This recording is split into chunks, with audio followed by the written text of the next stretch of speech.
So hello everyone, ये जो है बायोलॉजी इंपॉर्टेंट क्वेश्चंस का थर्ड पार्ट है और इससे पहले जो है ऑलरेडी हम 2 पार्ट्स को कर चुके हैं। तो आप नए हो तो उन पार्ट्स को जरूर कर लीजिएगा।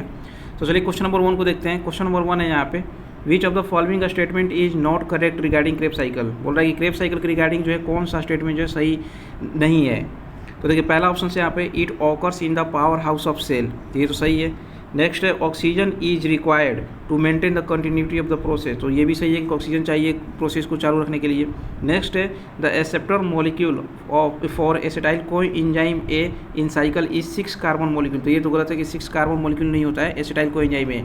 नेक्स्ट है 1 turn off cycle releases 2 molecules of CO2, तो ये भी गलत है कि एक बार अगर क्रेब साइकिल चलता है तो 2 कार्बन डाइऑक्साइड रिलीज नहीं होते हैं। तो आपका राइट आंसर जो हो जाएगा यहाँ पे C1 हो जाएगा। नेक्स्ट क्वेश्चन है question number 2, which of the following are enucleated cell. बोल रहा है कि कौन सा जो है इनमें से ई न्यूक्लिएटेड, जिनके अंदर न्यूक्लियस नहीं हो। ऑप्शन है आपके सामने, basal elements, companion cells, mature sieve tube element and cork cambium. तो यहाँ पे जो है बेसल एलिमेंट्स के अंदर भी जो है न्यूक्लियस नहीं होता है, साथ ही साथ जो है मैच्योर सीप ट्यूब एलिमेंट्स के अंदर भी जो है न्यूक्लियस नहीं होता है। तो इसके जो आंसर हो जाएगा वो A एंड C दोनों ही आंसर हो जाएगा, दोनों ही राइट है।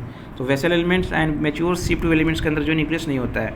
नेक्स्ट है which of the following pair is wrong, बोल रहा है कौन सा पेयर जो है गलत है। तो यहाँ पे पहला लेप्टोटीन के अंदर जो कंडेंसेशन स्टार्ट होता है, सही है। डाइकाइनेसिस के अंदर जो टर्मलाइजेशन ऑफ कैजमाटा। नेक्स्ट है पेकाइटिन के अंदर जो crossing over between sister chromatid, तो ये गलत है यहाँ पे। और डाइप्लोटीन डिजोल्यूशन ऑफ साइटोटोनल कॉम्प्लेक्स, तो ये भी सही है। तो यहाँ पे जो राइट आंसर हो जाएगा ये थर्ड वन। चलिए नेक्स्ट क्वेश्चन है question number 4, according to Hugo de Vries single step large mutation is known as. Single step large mutation को क्या बोलते हैं। तो ये NCERT के एकदम डायरेक्टली जो स्टेटमेंट में क्वेश्चन हैं, यहाँ पे जो क्या बोलते हैं इसको सल्टेशन बोलते हैं। तो आप बाकी के भी ऑप्शंस देख लेंगे यहाँ पे, branching, descent, adaptive radiation and coevolution. तो इसका राइट आंसर क्या हो जाएगा, सल्टेशन। नेक्स्ट क्वेश्चन है क्वेश्चन नंबर 5।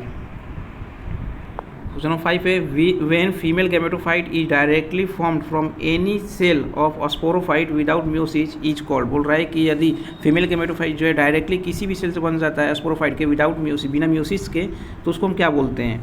तो आपके ऑप्शन हैं एपोगैमी, नेक्स्ट है एपोस्पोरी, नेक्स्ट है फिर पार्थेनोजेनेसिस एंड पार्थेनोकार्पी। इसको हम क्या बोलते हैं, एपोस्पोरी। तो इसका राइट आंसर जो हो जाएगा B, एपोस्पोरी। नेक्स्ट क्वेश्चन है क्वेश्चन नंबर 6। क्वेश्चन नंबर 6 है most diverse type of organism in A lake ecosystem can be found in. बोल रहा है कि लेक इकोसिस्टम में जो है सबसे ज़्यादा डाइवर्स जो है वह कहाँ पे पाए जाते हैं ऑर्गेनिजम्स डाइवर्स। तो यहाँ पे जोन्स देखिए अलग अलग, आपको पता है benthic zone, littoral zone, limnetic zone and profundal zone. तो कहाँ पे पाए जाते हैं ये आपसे जो है किस जोन में पूछा जा रहा है। तो यहाँ पे जो लाइट्रोल जोन में जो है सबसे ज़्यादा डाइवर्स बहुत ऑर्गेनिजम्स पाए जाते हैं। तो इसका ऑप्शन हो जाएगा B जो है राइट आंसर। नेक्स्ट क्वेश्चन है क्वेश्चन नंबर 7। आपको जो है ये भी बताते जाना है कि कौन से कितने क्वेश्चन जो है आप सही कर पा रहे हैं इस सारे क्वेश्चंस के अंदर, कमेंट सेक्शन के अंदर। साथ ही साथ कुछ क्वेश्चंस में मैं आपसे दूंगा जो इसका भी आपको जो है राइट आंसर बताना है कि क्या होगा, कमेंट के अंदर जो कम बताना है। बिकॉज पिछले बार मैं दिया था, पिछले में भी जो है बहुत सारे लोगों 90% से ज़्यादा लोग जो है सही आंसर बताए थे पिछले सेकेंड पार्ट के अंदर क्वेश्चन जो दिया था मैं बनाने को। तो यहाँ पे क्वेश्चन नंबर 7 के अंदर विच इज करेक्टली मैच, बोल रहा है कौन सा जो करेक्टली मैच है। तो देखिए इलिप्सॉइड जॉइंट कहाँ पाया जाता है, तो यहाँ पे है इलियोसैक्रल जॉइंट, ये तो गलत है। नेक्स्ट है हिंज जॉइंट कहाँ पाया जाता है, बिटवीन रेडियस एंड अल्ना, तो ये भी गलत है। फिर है कार्टिलेजिनस जॉइंट कहाँ पाया जाता है, तो बिटवीन जाइगोफाइसिस, तो ये भी गलत है। फिर लास्ट में पाइवट जॉइंट कहाँ पाया जाता है, बिटवीन एटलस एंड एक्सिस, तो ये तो सही है। तो ये NCERT के है एक्चुअली, जो है आपको जॉइंट जब याद करेंगे तो NCERT से ही सारे क्वेश्चन दिए गए। तो आपका जो है NCERT भी साथ के साथ कंप्लीट होते जाएगा, इसलिए जो है ज़्यादातर मैं कोशिश करूँ NCERT के क्वेश्चन को जो आपको कंप्लीट कराया जाए। नेक्स्ट क्वेश्चन है क्वेश्चन नंबर 8। क्वेश्चन नंबर 8 है यहाँ पे कि triglyceride, diglyceride and monoglyceride are types of lipid. किस टाइप के लिपिड्स होते हैं डाइग्लिसराइड एंड मोनोग्लिसराइड। ऑप्शन है आपके simple lipid, compound lipid, derived lipid and steroids. तो देखिए यहाँ पे जो इस तीनों के तीनों जो है सिंपल लिपिड्स के अंदर आते हैं। तो ऑप्शन 1 जो हो जाएगा राइट आंसर हो जाएगा इसका। नेक्स्ट क्वेश्चन है क्वेश्चन नंबर 9। क्वेश्चन नंबर 9 है the structure that help some bacteria to attach to rocks and और होस्ट टिश्यूज आर। ये क्वेश्चन बहुत सारे एग्जाम्स में एक्चुअली पूछे भी जा चुके हैं। तो इसको ऑप्शन है आपके सामने holdfast, rhizoids, fimbriae and mesosomes. तो इसका जो राइट आंसर है वो C1 हो जाएगा, फिम्ब्री बोलते हैं इसको। नेक्स्ट क्वेश्चन है question number 9 genetically engineered bacterium used successfully in bioremediations of soil spills is a species of। तो ये एनसीईआरटी का एक्चुअली क्वेश्चन है। तो इसके ऑप्शन से आपके सामने ऑप्शन हैं कि ट्राइकोडर्मा, स्यूडोमोनास, बैसिलस एंड मोनस्कस। तो ये स्यूडोमोनास होता है, स्यूडोमोनास पुटिडा आप पढ़े होंगे तो वहीं से स्यूडोमोनास हो जाएगा इसका राइट आंसर। नेक्स्ट क्वेश्चन है question number 11, functional aspects of ecosystem is. बोल रहा है फंक्शनल एस्पेक्ट्स क्या है इकोसिस्टम के। अब पहला ऑप्शन है topography, homeostasis, stratification and species complication.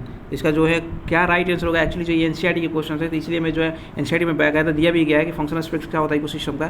तो आपको जो इसका कमेंट करके आपको आंसर बताना है कि 11th का जो है राइट आंसर क्या होगा। बहुत ही आसान क्वेश्चन है, बहुत ज़्यादा टफ नहीं है, इसलिए आपको आंसर जो बताना कोशिश करना कि एटलीस्ट जो है कमेंट में बताना जरूर है कि क्या होगा इसका आंसर। नेक्स्ट ऑप्शन यहाँ पे phosphoglyceride is a main component of. बोल रहा है कि फॉस्फोग्लिसराइड जो है किसका मेन कंपोनेंट होता है। पहला है सेल वॉल, नेक्स्ट है सेंट्रियोल, फिर है राइबोसोम, फिर सेल मेम्ब्रेन। तो सेल मेम्ब्रेन का जो है ये मेन कंपोनेंट होता है फॉस्फोग्लिसराइड्स। तो राइट आंसर हो जाएगा D1।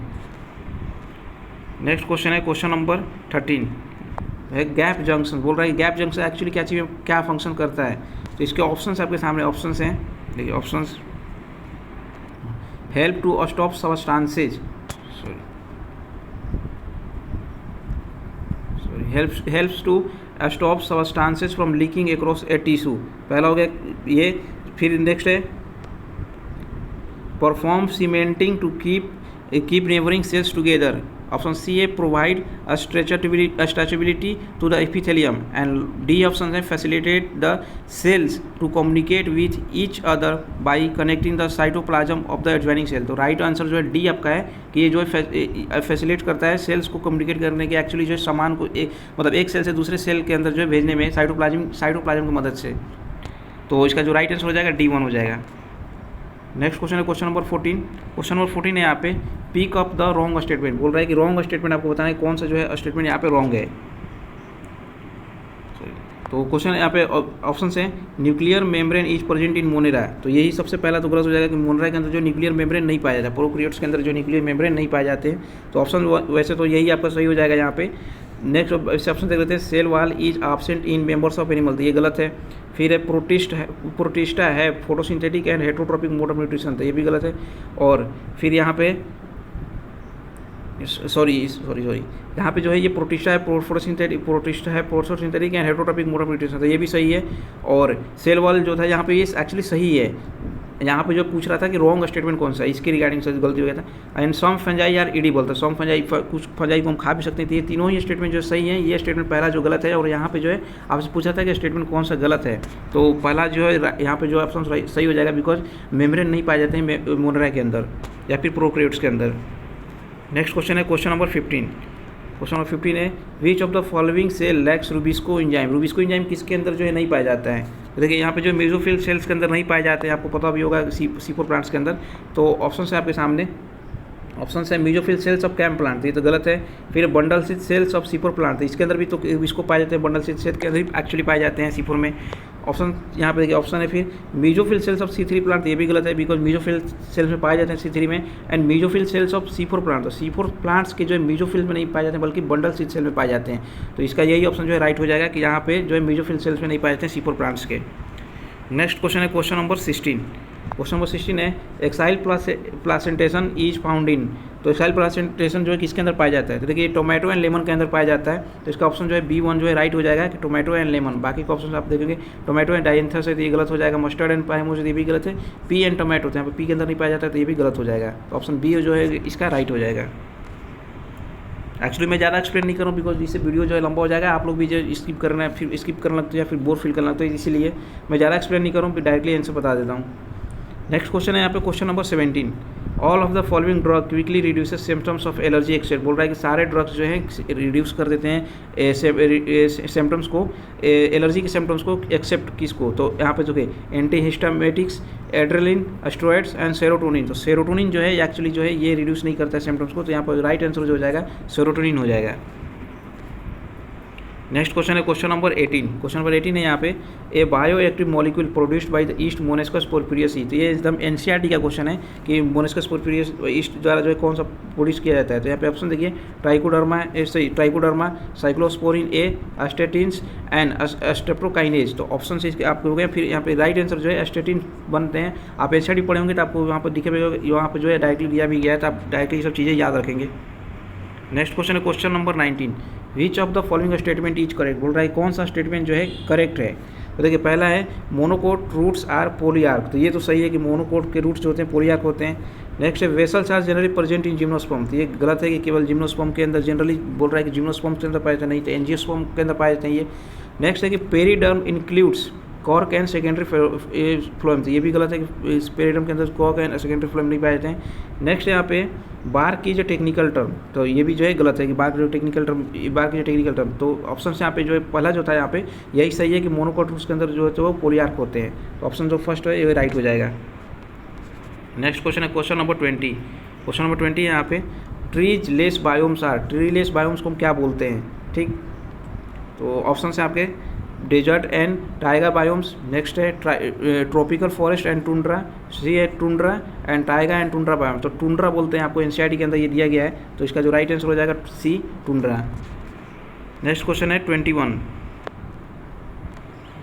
क्वेश्चन नंबर 21 है यहाँ पे, which one of the following statement correct regarding Mendelian dihybrid cross. बोल रहा है कि मेंडेलियन डाई हाइब्रिड क्रॉस के रिगार्डिंग कौन सा स्टेटमेंट जो है वो सही है। सही आपको चूज करना है यहाँ पे। तो देखिए सबसे पहला है कि the gametes produced by F. यहाँ पे एक्चुअली जो है F2 होगा। Plants are 4 types 9:3:3:1। तो ये तो गलत है यहाँ पे। नेक्स्ट है law of independent assortment can be explain on the basis of this cross. तो एक्चुअली जो है F2 डाई हाइब्रिड क्रॉस के बेसिस पर ही जो है लॉ ऑफ इंडिपेंडेंट असॉर्टमेंट बताया जाता है। तो ये जो है ऑप्शन बी जो है आपका राइट हो जाएगा। वैसे बाकी के भी ऑप्शन देख लेते हैं। नेक्स्ट यहाँ पे द एफ, एक्चुअली यहाँ पे F2 होगा। F2 genotypic ratio is 1:2:1। तो ये भी गलत है, 1:2:1 नहीं होता है। और लास्ट ऑप्शन यहाँ पे कि probability of parental genotype in F, हाँ सॉरी F2 की जगह पे कॉमा लग गया यहाँ पे, F2 जनरेशन इज 14/16। ये भी गलत है। एक्चुअली ऑप्शन जो आपका सेकंड सही है कि लॉ ऑफ इंडिपेंडेंट असॉर्टमेंट जो है वही जो एक्सप्लेन किया जाता है डाई हाइब्रिड क्रॉस के मदद से। तो बी ऑप्शन जो है आपका सही हो जाएगा। नेक्स्ट क्वेश्चन है यहाँ पे क्वेश्चन नंबर 22। क्वेश्चन नंबर 22 है, which of the following is example of microbial bio control agent. बोल रहा है कि कौन सा इसमें से जो है सही है माइक्रोबियल बायो कंट्रोल एजेंट के रिगार्डिंग। तो पहला है बीटी कॉटन, दूसरा है बैसिलस थुरिनजेनेसिस, फिर है nucleopolyhedrovirus against white rust in brassica, फिर है ladybird beetle against aphids. आपको पता होगा बैसिलस थुरिनजेनेसिस जो है माइक्रोबियल बायो कंट्रोल एजेंट के रूप में जो एग्जाम्पल हम आप पढ़े भी होंगे बायोटेक्नोलॉजी के अंदर। तो बैसिलस थुरिनजेनेसिस B1 जो है इसका राइट हो जाएगा, बी ऑप्शन। नेक्स्ट क्वेश्चन है question number 23, which of the following is not associated with green house effect. बोल रहा है कौन सा इसमें से जो है ग्रीन हाउस इफेक्ट के रिगार्डिंग जो है एसोसिएट नहीं करता है, नहीं यहाँ पे नॉट एसोसिएट, ठीक। ऑप्शन है आपके, पहला है CO2 फर्टिलाइजेशन इफेक्ट। ये तो गलत है। नेक्स्ट है CO2 फर्टिलाइजेशन इफेक्ट एक्चुअली जो है क्या ग्रीन हाउस से ही अफेक्ट होता है CO2 कंसंट्रेशन बढ़ने या घटने से। नेक्स्ट है इंक्रीज इन सी लेवल। ये भी है increase in sea level, CO2 concentration बढ़ेगा या घटेगा उस पर डिपेंड करता है, क्योंकि CO2 बढ़ेगा तो उससे टेम्परेचर ग्लोबल वार्मिंग हो जाते हैं। तो फिर नेक्स्ट है ozone depletion at higher rate. तो ये जो है ओजोन का डिप्लीशन जो है वो CO2 एक्चुअली कंसंट्रेशन पर डिपेंड नहीं करता है, ठीक। नेक्स्ट है increase in mean annual temperature. तो ये भी मीन एनुअल टेम्परेचर पे जो है फर्क पड़ता है ग्रीन हाउस इफेक्ट। जैसे CO2 के बढ़ने से जो है एनुअल एवरेज टेम्परेचर जो है बढ़ने लगते हैं पूरा, तो ये भी इफेक्ट करता है। तो आपका सी ऑप्शन जो है ओजोन डिप्लीशन जो है, ओजोन एक्चुअली जो डिप्लीशन जो है डायरेक्टली CO2 से ग्रीन हाउस इफेक्ट से जो है फर्क नहीं पड़ता है। तो आपका राइट आंसर जो हो जाएगा C1 हो जाएगा, C राइट आंसर है। नेक्स्ट क्वेश्चन है क्वेश्चन नंबर 24। क्वेश्चन नंबर 24 है यहाँ पे, after getting into the body of the person HIV virus enters into macrophages where RNA genome of the virus replicate to form viral DNA with the help of. तो ये जो है NCERT के अंदर actually जो फिगर वाले question जो है उसी के अंदर है कि HIV वायरस जब जाता है फिर जो है वापस से किस तरह से RNA जीनोम बनाता है, अपना रेप्लिकेट किस तरह से करता है।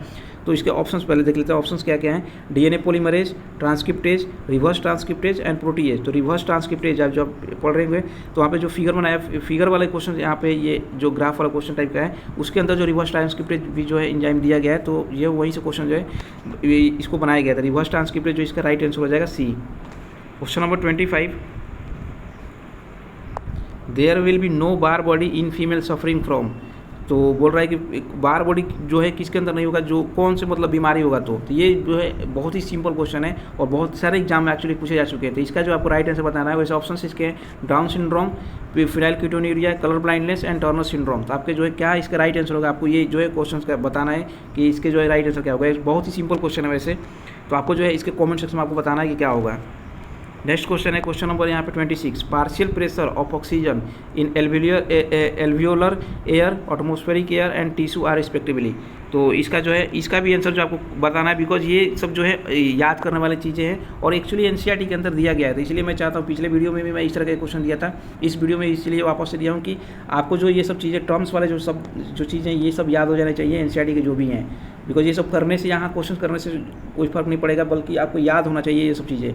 तो आपके जो ऑप्शन आपके सामने ये हैं, आपको बताना है कि क्या क्या होगा, alveolar air, atmospheric air and tissue के अंदर क्या क्या होता है। एनसीईआरटी आपको एटलीस्ट नहीं याद है तो एटलीस्ट पहले एनसीईआरटी देख लीजिएगा, उसके बाद इस क्वेश्चन को करिएगा। एंड क्वेश्चन नंबर 27 के अंदर है कि वेलाइन अमाइनो एसिड है, how many carboxyl group in its structure. तो बोल रहा है वेलाइन अमाइनो एसिड के अंदर जो है कितने कार्बोक्साइल ग्रुप होते हैं, तो ये 1 होता है। एक्चुअली इसके लिए जो आपको स्ट्रक्चर याद होना चाहिए, तो इसका जो है 1 होता है, इसका राइट आंसर जो हो जाएगा 1 हो जाएगा। तो ये सब सारे लगभग क्वेश्चन जो एनसीईआरटी से दिए गए थे। आई होप कि ये जो है 2 क्वेश्चन मैं आपको दिया हूँ, 2 या 3 क्वेश्चन था, 3 क्वेश्चन दिया हूँ, 3 क्वेश्चन है। इन तीनों क्वेश्चन को जो राइट आंसर आपको बताना, साथ साथ ये बताना है कि आपके कितने क्वेश्चन जो है आज के टोटल क्वेश्चन में जो है सही हुए हैं। तो चलिए मिलते हैं नेक्स्ट वीडियो में अलग नए क्वेश्चन के साथ। सो अभी के लिए धन्यवाद।